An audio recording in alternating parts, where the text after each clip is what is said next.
చేపట్టారు. ఈరోజు మేము గత 4 రోజుల నుంచి కూడా సమ్మె బాటలో పడ్డాము. నిన్న 3వ రోజు, ఈరోజు 4వ రోజు. ప్రభుత్వానికి ఆగస్టు నుంచి కూడా మేము అనేక పర్యాలు మా సమస్యలపైన మేము వినతి పత్రాలను ఇవ్వడం జరిగింది.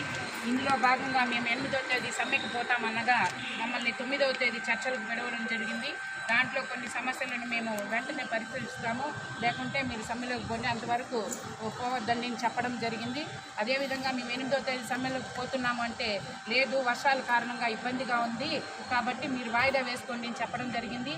ప్రజల దృష్ట్యా వర్షాల కారణంగా మేము కూడా వాయిదా వేసుకున్నాము. అదేవిధంగా 12వ తేదీ సమ్మెకి పోతామని లెటర్ ఇవ్వడం జరిగింది.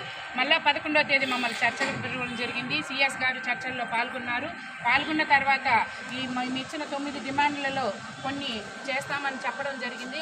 కానీ ఇస్తరాకేసి అన్నం పెట్టకుండా జీతాలు పెంచము, గ్రాడ్యుయేట్ ఇవ్వమంటే మేము ఒప్పుకునే లేదు. కింది స్థాయి వర్కర్లందరూ కూడా తక్కువ జీతాలతో పనిచేస్తున్నాం. అధిక ధరలు పెరిగినాయి. ఈరోజు మేము ప్రభుత్వాన్ని ఒకటే అడుగుతున్నాం. ఆ రోజు పాదయాత్రలో 1000 రూపాయలు మేము పెంచి తెలంగాణ కన్నా ఇస్తామని చెప్పారు. వస్తానే ఇచ్చారు, సంతోషము. 4 ఏళ్ళు అవుతుంది. మేము కూడా రాష్ట్ర పరిస్థితి గమనించి ఇక దాదాపు 3 ఏళ్ళు గమ్మునున్నాం. 4 ఏళ్ళ తర్వాత ఇప్పుడు అడుగుతున్నాం. ఈరోజు మాకు 5 సంవత్సరాల నుంచి టీఏ బిల్లులు లేవు, ఇన్సూరెన్స్ సౌకర్యాలు లేవు, గ్రాడ్యుయేటీ లేదు, ఏది ఇవ్వకుండా వట్టి జీతంతో దాంట్లో వచ్చే డబ్బులతో మేము సెంటర్లు నడుపుతుంటే మేము శాంతియుతంగా మేము సమ్మెకి వెళ్తున్నాం. మాకు జీతాలు ఇస్తేనే, గ్రాడ్యుయేటీ చేస్తేనే, లేకపోతే సమ్మెకి వెళ్తామనేసి మేము అక్కడ తెలియజేసి శాంతియుతంగా చేస్తున్నాం. వారం రోజులు టైం ఇస్తున్నాం. వారం రోజుల తర్వాత మీరు చేయకపోతే ఉధృతం చేస్తామని తెలియపరిచి మేము శాంతియుతంగా చేసుకొని ఒకటి కూడా మేము తెలియజేశాం. మాకు అంగన్వాడీ సెంటర్లకు ఇస్తున్న స్టాక్ కూడా మేము లబ్ధిదారులకి నష్టం చేయము. 8వ తేదీ 11వ తేదీ లోపల డిస్ట్రిబ్యూషన్ చేసి మేము వెళ్తాము అని చెప్పి మాకు సెంటర్లో ఉన్న స్టాక్ అంతా కూడా తల్లులకి డిస్ట్రిబ్యూషన్ చేశాము. ఎలాంటి నష్టపోయే ప్రభుత్వాన్ని ఇచ్చిన స్టాక్ని ఎవరు నష్టపరచలేదు. కానీ 2 రోజులు ఈరోజు ప్రీ స్కూల్ జరగలేదని ఎక్కడా లేని ఈ రాష్ట్ర ప్రభుత్వము ఇంత ఘోరంగా అంగన్వాడీ సెంటర్లని బీగాలు పగలగొట్టింది. అది కూడా 9 గంటల నుంచి 4 గంటల వరకు సెంటర్ టైం ఉంటే అర్ధరాత్రి 4 గంటల పైన అధికారులు దొంగల్లాగా అంగన్వాడీ సెంటర్లను పగలగొట్టారు. 2 రోజులు ప్రీ స్కూల్ పిల్లలకి మేము పెట్టలేదనేసి ఎంత దారుణంగా మీరు ఇంత పని చేశారే. రాష్ట్ర ప్రభుత్వం ఎన్నోసార్లు అంగన్వాడీ సెంటర్లో ప్రీ స్కూల్ పాలు కానీ ఫుడ్ కానీ లేని పరిస్థితి ఈరోజు రికార్డులు ఎత్తి మేము ధైర్యంగా చూపించగలుగుతాం. 2 రోజులు పెట్టలేదు అని. మీరు ఇవ్వలేదు కాబట్టి మేము పెట్టలేదు. మీరు స్టాక్ ఇవ్వకపోయినా మేము అప్పులు తెచ్చి కూడా మేము అన్నం వరకు మేము పెట్టడం జరిగింది. అప్పుడు లేదా ప్రీ స్కూల్ జరగలేదని ఈరోజు అనేక యాప్లు ఇచ్చారు. దాంట్లో పని చేసుకుంటూ మేము ప్రీ స్కూల్ చెప్పలేకపోతున్నామనేసి ప్రభుత్వానికి తెలియజేశాము. అప్పుడు లేదా మీకు ప్రీ స్కూల్ పిల్లలకు నష్టం జరుగుతూ ఉందని అదే మేము సభాముఖంగా అడుగుతా ఉన్నాం. ఇంత చేస్తుంటే మీరు ఇంత అదాచకం చేస్తున్నారు కాబట్టి మేము తీవ్రంగా ఖండిస్తున్నాం.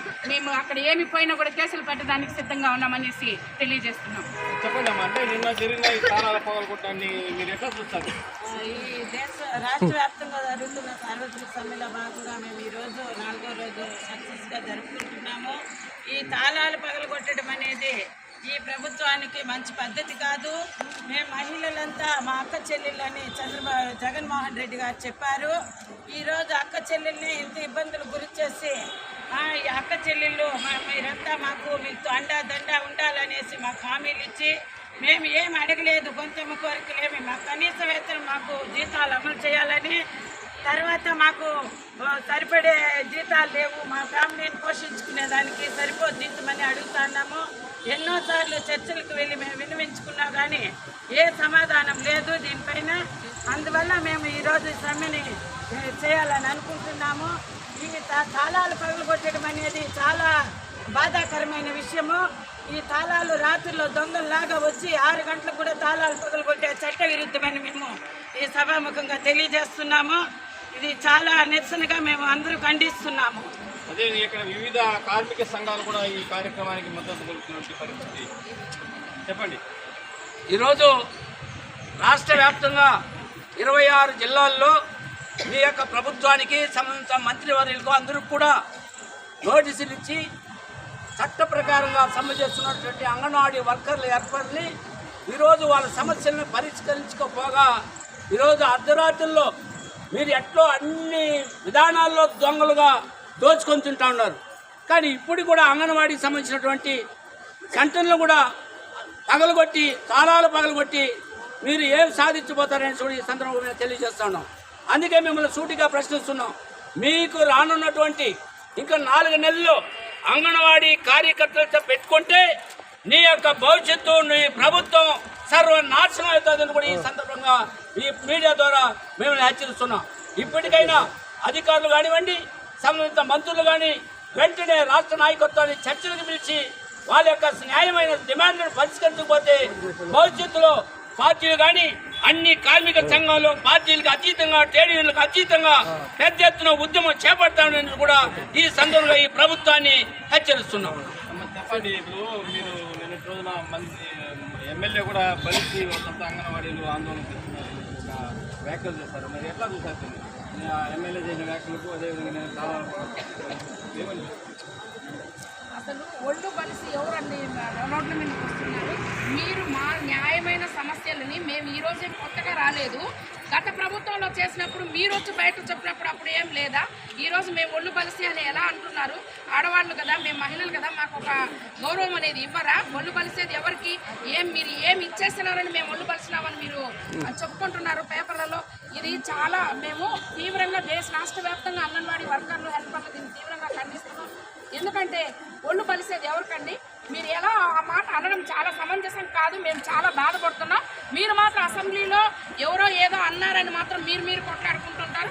ఈరోజు మమ్మల్ని మహిళలుగా గౌరవం అనేది మీకు తెలియదని ప్రతిపక్ష నాయకులు అన్నప్పుడు ఈరోజు మీరు మమ్మల్ని ఎలా అంటున్నారు? మేమేమన్నా ప్రభుత్వానికి విరుద్ధంగా పనిచేస్తున్నామా? ప్రభుత్వం ఇచ్చినటువంటి పథకాలైతేనేమి, ప్రభుత్వం చేస్తున్నటువంటి పనులైతేనేమి అన్నీ సక్రమంగా సవ్యంగా మేము చేస్తున్నప్పుడు మా న్యాయమైన డిమాండ్స్ను పరిష్కరించండి. మేమేమి గొంతమ్మ కోరకలేదే. 4 సంవత్సరాలు మీరు ఇచ్చిన 1000 రూపాయలతో సర్దుకొని పనిచేస్తాం. ఈరోజు ఏమంటున్నాం? మాకు ఇప్పుడు ప్రభుత్వం దిగుత పెరిగిన ధరలకు అనుగుణంగా మాకు వేతనాలు పెంచండి, గ్రాడ్యుయేట్ ఇవ్వండి. ఈరోజు చనిపోతే అంగన్వాడీ వర్కర్కి మట్టి ఖర్చులకు డబ్బులు ఇచ్చేవాళ్ళు లేరు. ఇలాగ మేము కార్మికులంతా బయట వచ్చేస్తున్నాం. కాబట్టి దయచేసి మాకు వేతనాలు పెంచండి అని అడిగితే ఒళ్ళు బలిసి రోడ్ల మీదకి వచ్చినారనేది ఎంతవరకు కరెక్టో వాళ్ళ విజ్ఞతగా మేము చెప్తున్నాం. కాబట్టి ఈ యొక్క మాటను రాష్ట్ర వ్యాప్తంగా అందరూ అంగన్వాడీ వర్కర్లు హెల్పర్లు ఖండిస్తున్నాం. అంటే ఇప్పుడు ప్రభుత్వం దిగి వచ్చి మీ కోరికలు పరిష్కరిస్తే సరే, లేదంటే భవిష్యత్తు కార్యాచరణ ఏ విధంగా ఉండబోతుంది? భవిష్యత్తు కార్యాచరణ అనేది దీన్ని ఇంకా తీవ్రంగా మేమైతే చేస్తాము, ఆందోళన బాట పడతాము. ఇప్పటికి ఏమాత్రం తగ్గలేదు, ఇంకా కూడా తగ్గమని కూడా హెచ్చరిస్తున్నాం. ఇక్కడే కాదు, ఈరోజు ఆర్టీఓ ఆఫీస్ దగ్గర నిన్నటి వరకు శాంతియుతంగా మా ఆఫీస్ కార్యాలయం ముందే మేము కూర్చొని చేశాము. ఈరోజు ఆర్టీఓ ఆఫీస్ దగ్గరకు వచ్చాం. ఈ రోజు నుంచి కూడా ఇట్లే ర్యాలీలు నిరసనలు తెలియజేస్తూ విజయవాడ వరకు అమరావతి వరకు కూడా మేము వచ్చేదానికి సిద్ధంగా ఉన్నాము. సీఎం కార్యాలయాన్ని కూడా ముట్టడించేదానికి సిద్ధంగా ఉన్నామని కూడా హెచ్చరిస్తున్నాం. ఇది మొత్తానికి చిత్తూరులో అంగన్వాడీ కార్యకర్తల యొక్క ఆందోళనకు సంబంధించినటువంటి తాజా పరిస్థితులపైన వీడియో జర్నలిస్ట్ మహేష్తో కలిసి మనోహర్ రెడ్డి, టీవీ ఆంధ్రజ్యోతి, చిత్తూరు నుంచి.